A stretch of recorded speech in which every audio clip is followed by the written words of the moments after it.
All right, guys, welcome to a first episode of Titans of Industry here with Lionsgate Royalty, hosted on our channel on YouTube. And today I'm super excited to have our first guest, Carissa, here with Pur Niore. Did I say it correctly? You did. I know you put a little bit more umph to it, right? So I'm gonna have you say it again for me. Yeah. But I'm super excited because I've been able to see your guys' growth. Again, you know, we shared, not shared an office, but we were back to back. And I'm so excited to finally be able to do this with you, seeing the growth and where you guys are going. And I think it's gonna be super great for any entrepreneur who is thinking about maybe diving into business in general. And because I know that there's a lot of entrepreneurs who fail, right? And it seems like you guys, within at least your first 2 to 3 years that I've known you, y'all just continue to scale. So it's pretty awesome. If you want to go ahead and introduce yourself and your business and where you're located. Well, thanks so much for having me, Giovanni.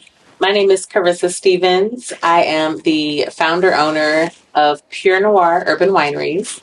We are a premium award-winning winery based in the heart of Houston, Texas. We also happen to be the only winery in downtown Houston, as well as the city of Houston's first Black-owned winery. You know, you've been around since day one, it feels, but we started very small without a location, producing small batch wines, just with 3 wines in the entire portfolio, and to now producing 13 different premium award-winning wines sourced from California that we share here in our tasting room, and also we ship across the country to customers in 42 different states, as well as we're in some hotels and some restaurants now also. So we're super excited about what's next. Which is awesome. And I want to dive into kind of who you are and who you were prior to becoming an entrepreneur, because whenever I see these interviews of entrepreneurship, it always jumps right into the business. Who was Carissa prior to being an entrepreneur? I love that question. Thanks for asking. Before becoming founder, owner, you know, mom, wife, Som is short for sommelier. I've always been a creator, but I've always felt like there's been 2 sides of my personality that have always been at war. You know, you have like the technical tactician. And speaking of tax, I worked for a Fortune 100 global energy firm here in downtown Houston. The complete opposite of winemaking, but I needed wine, okay, to get through. Don't we all? End of the day, yeah. Yes, I did. But I was working in corporate America, and then when I would get home from my corporate day job, a need in me was to still create. So from there, my sister and I, we actually started a beauty brand where we basically just shared product reviews. This was before the official influencer, you know, industry blew up to a... What year we're talking around this here? Was back in the day. Like this was literally 2010, 2011, till about 2015. I would say we were very much creating YouTube videos by... Really? Okay. Yes, I like that. Yeah, YouTube is my thing, so I like to hear that. That's awesome. By early 2014, and I think before I even got married, my sister and I's YouTube channel had amassed about 85,000 subscribers. Wow. Worldwide subscribers on YouTube in 2013, 2014. And that was cool. It was fun. It was a lot of like, you know, DIY beauty, a lot of hairstyling. As an African-American woman, my hair was chemically relaxed up until about 2010. So the channel really documents my journey of self-discovery, of self-appreciation, going from only wearing my hair chemically relaxed and straightened to then curly hairstyles, afros even. And this was back in a time when companies, they weren't catering as much to the African-American consumer or the naturalista, the girl with the very curly hair. Yeah. And so there was a strong need for somebody to say, this is what has worked for me. These are the methods that I'm trying. In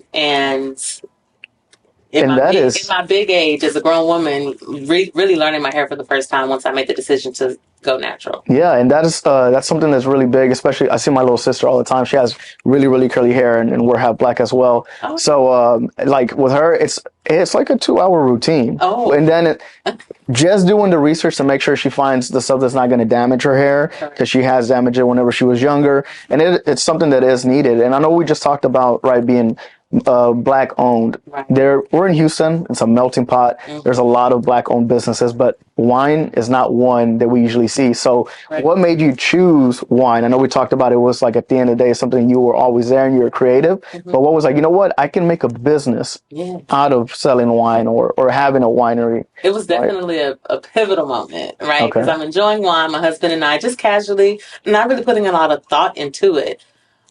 We were married in 2014. It's been almost 10 years. Very hard to believe.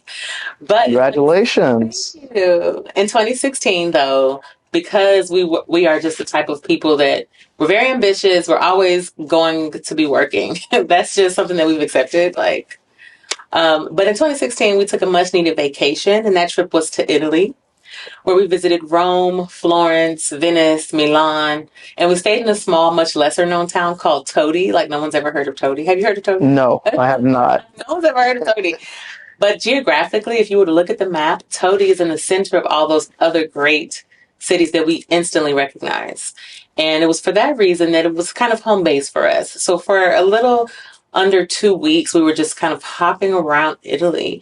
But Todi was always where we returned home while we were there. Really? And Okay. it really did feel like a home away from home. I was very shocked.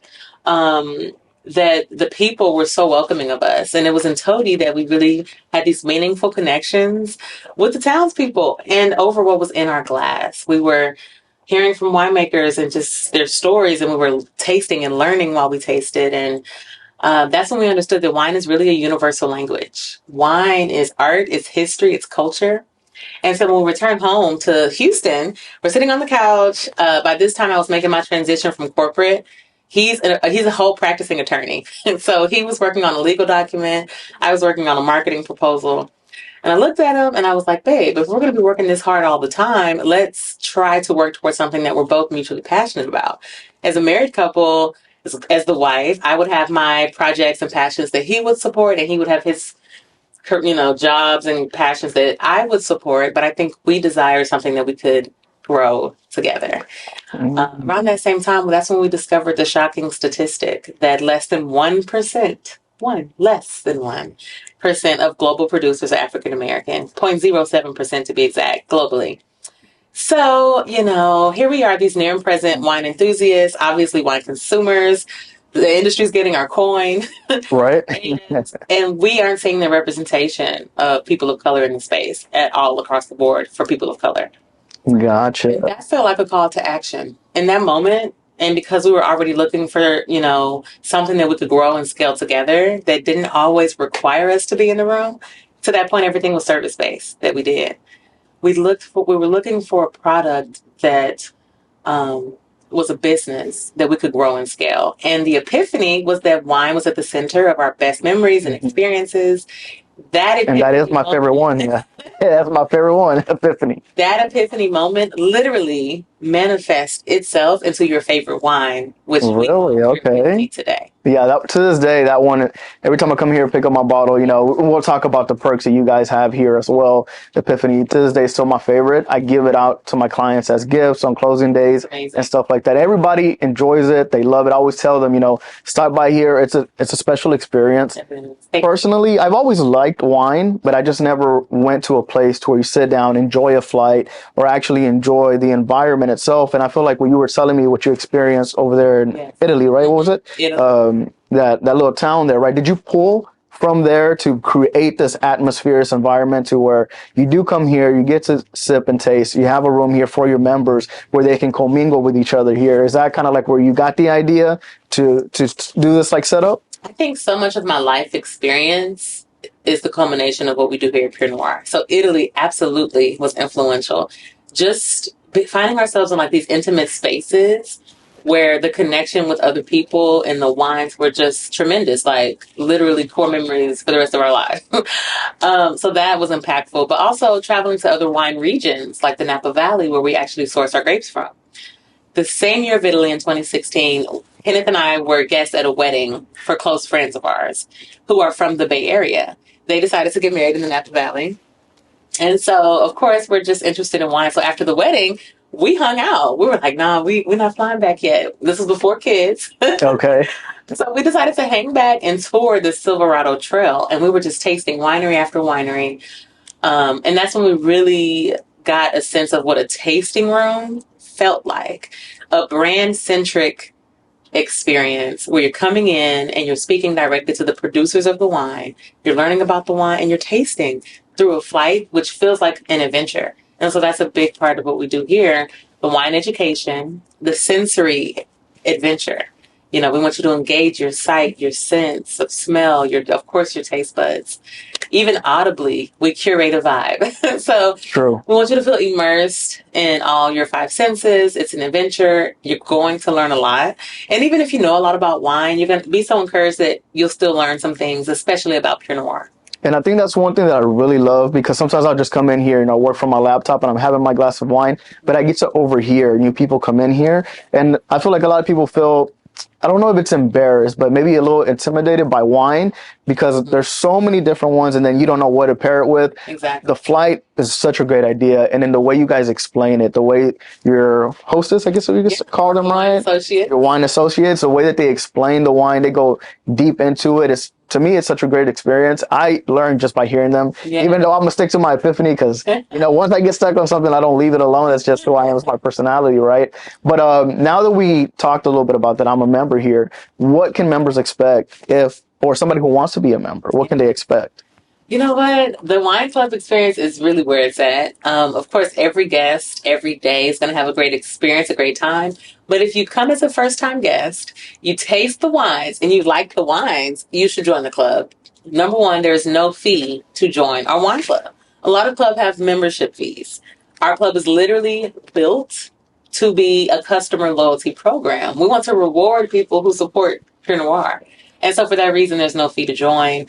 Literally discounts on every purchase. All your wine is discounted. Even exclusive wines, which, Giovanni, you have to taste. Our bubbles, our champagne called Celebrate. If you haven't lately, taste the new vintage. That's a wine club exclusive. That's for members only. When we first released the first vintage of that wine, it sold so fast that we said, okay, let's pull it back. We'd like to have something to pop in New Year's. Let's maybe consider making this a wine club exclusive. So that's an added perk. Perfect. Free wine. Definitely try it now for sure. Yes, you must. We'll toast today. Okay, perfect. Free wine, your choice of a glass of your favorite wine here, or a wine flight. If you want to refresh your memory on that first time experience, maybe gain some new education, taste the new vintages. Even though we've had Epiphany for now our fourth vintage, it's a new vintage, right? So it's not the same Epiphany when you first tried her years ago. And I refer to Epiphany as her or queen because of her label art, of course. Definitely is. Yeah, it definitely is. Just like a queen, she's bold, beautiful, has great body, great legs. Definitely, yeah. Really a queen of a wine. But as well as, built-in perks with our community partners as a wine club member, discounts to concerts and shows. Did you know that the theater district in Houston is the second largest theater district in the country?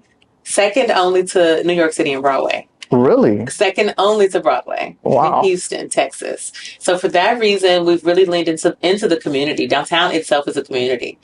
And really leveraging our community partners who in most cases, people are surprised to hear this, but in most cases have actually approached us for partnership in which we can carve out benefits for our wine club specifically. I mean, there's so many perks. The room we're sitting in is the Wine Club Lounge. It's an exclusive space. As a member, come enjoy your glass, pick up your bottles for the month. Your bottles, which you did receive a discount on, host friends, maybe clients. So there's a ton of perks. Yeah, definitely. Yeah. Or treat it like I do, my office away from the office. Yes. Once these guys give me a headache, come chill over here, have my glass of wine, and I'm good to go again for another 4 hours over there, right? Exactly. So now that we talked about what people can expect, what's the future for you guys? What does the future hold? I know there's some expansion plans. I don't know if you want to talk about them now. If you can, that'd be awesome. Absolutely. Of course, I can share that with you. We can talk about it now. We are so excited to be expanding on all fronts. More wines. We actually released our second label, which is called Arion Wines. Okay. Arion is noir spelled backwards. Oh, okay. It's available for purchase for our wine club members who also have a qualifying Pur Noire bottle of purchase. So basically a premium bottle of Pur Noire qualifies you to be able to also purchase Arion. But that product line, that second label, Arion Wines, was meant for our wholesale business. So we've been actively growing our wholesale business. which is a direct-to-consumer winery. Our focus is we want to provide our wines directly to our customers in most cases. But for Arion wines, these are the wines that you might find on shelves. Arion wines from the Pur Noire portfolio can also be found in certain hotels like the Hyatt Regency here in downtown Houston. Really? Okay. Yep. Shula's Steakhouse. Shula's also has Pur Noire, the premium label as well. Hyatt Baytown, Hyatt Conroe. We're in the Hobby Airport. I think 4 different restaurants within the Hobby Airport. Beautiful fine dining establishments such as Davis Street at Herman Park, the Warwick Houston, Tris in the Woodlands. This is a number. We have a list. If you follow us on at Pur Noire, I recently did post kind of a list of where Pur Noire and Arion wines are sold. So that's one way we're growing is the wholesale business, but also our hospitality business. So the tasting room is just one piece of what we do. We are the producers of the wine. We are the ones responsible from farm to bottle, from grape to table. Gotcha. So it's not just white labeling the wine. You actually take the time to make sure that it tastes right from the moment that it's being made. Okay. Exactly. So we've hand selected our vineyard partners based on their farming practices, based on what they're actually growing and how we see those varietals fitting into our portfolio. We've hand selected our partners organically and sustainably farmed vineyards. That's important to us. How the grapes are actually being harvested. A lot of bulk producers use machine harvesting to shake the fruit down. It's faster, it's cheaper. We actually use boots on the ground. People are examining the clusters of fruit and selecting the best fruit quality from the vineyard to the bottle. The winemaking elections, how we're aging the wines. Every decision is our decision to make. And we also do the master blending for our blends, like our Epiphany, which you love. So we're the producers. We are not wine labeling. We are producing wines that we are very proud of that are also highly awarded and celebrated wines internationally as we enter them into international wine competition. Okay. But we're opening our second location in Dallas, our second tasting room. And that's what I was waiting for because I want to go visit it. Yeah, whenever y'all are up and running over there, for sure. We're super excited about Dallas. And it's always been a part of our plan to be in multiple cities. Everything that we do here is with great thought and great intention. Even from the logo on our front doors. If you were to look at that logo, you would see that for the past 2 years since we've been here, almost 2.5 years, it says Pur Noire Urban Wineries, plural. That is true. We've always had the vision of having multiple tasting rooms in multiple major markets, and the next one is Dallas. So if somebody was to get their membership down here, right, would it transfer over to Dallas whenever you guys are ready to be up and going and anywhere else you might open? Most definitely. That is something that my members are so excited about. All the same perks, the same great perks that I just mentioned, and then some as we lean into the local partnerships in Dallas. There's going to be a ton of perks. My members from Houston will go to Dallas. They have their own space. I tell my members, that's y'all's house. Like, go, relax, have your glass. Your preferences will already be established in our system. So even if it's your first time visiting Dallas, we know what you like. You know, there will be a food program. We will have food and wine pairings. If you're traveling or if you have business in Dallas, we definitely see both markets traveling back and forth. And currently, we do have wine club members in Dallas, and they're just waiting on the tasting room to open. Gotcha. We've been members for a while. And, you know, I think going where the market is leading us makes Dallas a very easy choice because we already have supporters, customers, and wine club members in Dallas. And you know what? That is great because if I was to go to visit Dallas, right, for a business meeting or whatever it is, I like to go somewhere where it feels like home, even though I'm not home, and this would be perfect. Yes. So, like, just go get my wine. It feels the same vibe, same atmosphere. I know who runs the shop. I know that they're taking care of their wine, and they already know me, especially if I walk in. Like, we already know what you like, Mr. Frank. Here's your Epiphany, as always. You know, enjoy it, right? So now that we talked about all the great stuff that you guys have gone through, what is some of the hardships you've had whenever you were starting up? So let's say in your first 2 years, because entrepreneurs usually fall off within that first 1 or 2 year time period. So what is some of the hardships that you did go through? How much time do we have? Just kidding.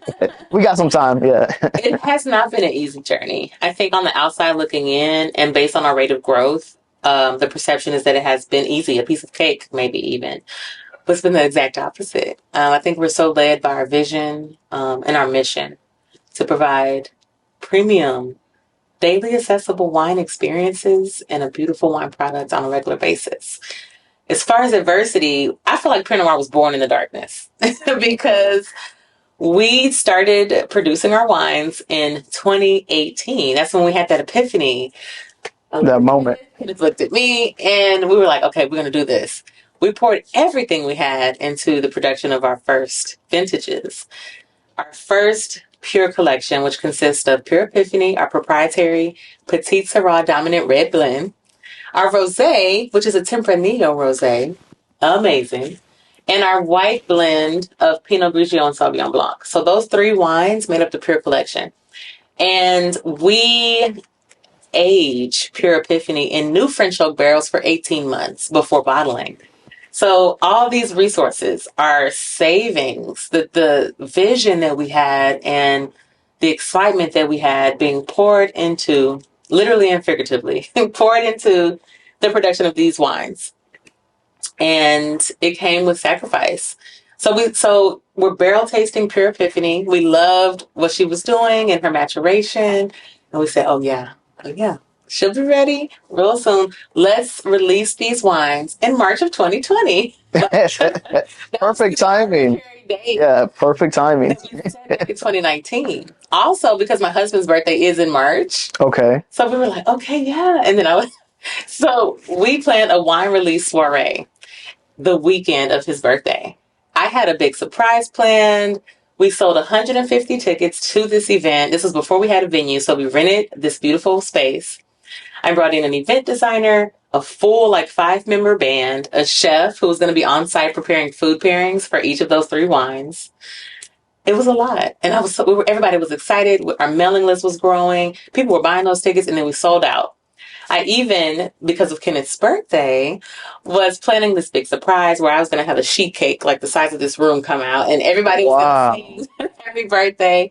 Well, needless to say, the state of Texas shut down just about 4 days before we could have that event. Wow. Gather in spaces with more than 5 people. Mm-hmm. Seems like so long ago, but it was just 4 years ago. Yeah. Yeah. So long story short, we had to refund 150 tickets. I was crying on the couch because I didn't know what would come of this brand that I believed in, but would anyone care? We don't even know the safety of our daily environments or whether we can go to work next week or, yeah. I mean, it was all up in the air. Yeah. Are people going to care? No one knew anything. It was an uncertain time. I'm going to use that overused phrase. Yeah. Those were very uncertain times. But the silver lining was that people were drinking wine more than ever. True. Yeah. And I know I was. Despite not having that big party and despite having to quickly pivot to a virtual launch, this was back when people were really trying to figure out their technology. So it was rough. We were just trying to live stream from 7 different pages. That's a whole nother story. Long story short, again, people bought the wine. We sold out of Pure Epiphany in just over 4 months. Wow. Just over 4 months. And we were like, oh, y'all like it? Okay. Yeah, keep going, yeah. We're selling online, and based on our relationship with the same people who we went to their wedding in the Napa Valley, they now own a liquor, wine, and spirits store in Houston. It was their grand opening, and we were the big premier wine that they were carrying. They sold a lot of wine for us, and we were also selling wine online. People were excited to support this new Black-owned premium wine brand. People of all colors and of all races were excited. It was something new. It's a great product, yeah. It's a great product. It's anybody can enjoy it, And I'm so happy that you guys are getting to where you're getting to, how much I've grown and what seems like a short time period, right? But it really is. I know the struggles. I still remember going into the office late, 8, 9 o'clock, seeing you over there with the wine bottles, doing the label. Yeah, packing them. I was like, man, it's just, and then seeing y'all's growth, I was like, that's awesome. Thank you. I really, Thank you. Thank you so much. I'm so proud of your growth, and Lionsgate Realty is amazing. Thank you. Yeah. So if you guys definitely want to hear more from Carissa, we're going to have her on the podcast this coming Wednesday at 7 o'clock on this channel here. So you'll be able to hear her a little bit more conversational, right, with the rest of the members on the podcast. And before we do close out, where can people find you? You can find me as well as Pur Noire, literally on all platforms. If you have a smartphone or a computer right now, get your phone and type into Instagram or to Facebook or to TikTok, Pur Noire, and that's spelled Purnoire. Our website is purnoirewines.com. You can look at all the wines that we create. You can check out our events calendar. We have all types of events open to the public. You can also book a tasting. I strongly suggest that you book a tasting so that on your visit with us, we can expect you. We know that you're coming and your experience can be exactly as we intend it to be, which is exceptional. Yeah. Perfect. And you can definitely find me here in the VIP because I am a member. Yes. Any day of the week except for Monday because we're not open on Mondays here, right? Yes, right? correct. Okay. Yeah. And so I have a speed round for you. What advice do you have for a new entrepreneur? Ooh, okay. So my advice for any new entrepreneur is to put your blinders on, right? We live in a very distracting world, in a very distracting time. If you have a vision, if you feel called by a purpose or a mission, put those blinders on because it's so easy to compare yourself to what you see to your right and to your left. The most important thing is that you believe in your vision and that you're not easily distracted because those distractions, those comparisons can slow you down. Also, if you're trying to do what everybody else is doing, you might not be doing what you're supposed to be doing very well. So limit your focus, quiet the noise, get to work. Awesome. I love it. Favorite book? Ooh, okay. It's an audiobook. Okay. Well, it's actually a printed book too. Yes. It is called We Should All Be Millionaires. We Should All Be Millionaires. By who? By Rachel Rogers. Rachel Rogers. Okay. And last question here is, what question do you have for our next guest? Even though you won't know who it is, but just any question you may have for them. And we'll ask them, and we're going to continue this trend. Hopefully it gets interesting. Yeah. I like that. Well, my question for you, next guest, is if you find yourself wearing multiple hats, and by that I mean you're a business owner, you might be somebody's spouse, you might be somebody's parent. How do you balance it all? Because I'm still trying to figure that part out. I like that. Awesome. So thank you so much for being our first guest on Titans of Industry here with Lionsgate Realty. Again, we're going to look forward to having you on the podcast next Wednesday, 7 o'clock. Make sure you guys tune in. It is live, so there won't be no cutting of clips there. We will get to see 100% pure what Carissa thinks, and maybe Kenneth as well, right? If he can join, and that would be awesome. All right, guys. Honored. Till next time.